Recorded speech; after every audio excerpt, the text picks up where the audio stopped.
এক পোলা হুম, এক মায়ের খুব ভালোবাসে, হুম, দুনিয়ায় আর কিছু চায় না মায়া ছাড়া। আচ্ছা। কিন্তু মায়া পোলাডারে পছন্দ করে না। ওহো।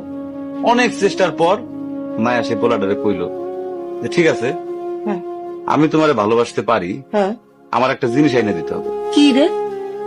পোলাটা তখন কইল যে তোমারে পাওয়ার লিগা আমি দুনিয়ার যে কোনো জায়গা থেকে যে কোনো জিনিস এনে দিতে পারি। হ্যাঁ, হ্যাঁ। মায়েরা তখন কইল তুমি তোমার মায়ের কইলজাটা আমার আইনা দাও। কি ক- কি ক- কি কি- কি- মনে হয় না?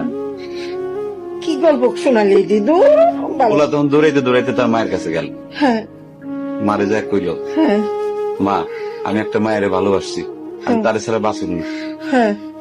কিন্তু ওই মায়া আমার একটা জিনিস নিয়ে যাইতে কইছে, সেটা হলো তোমার কলিজা।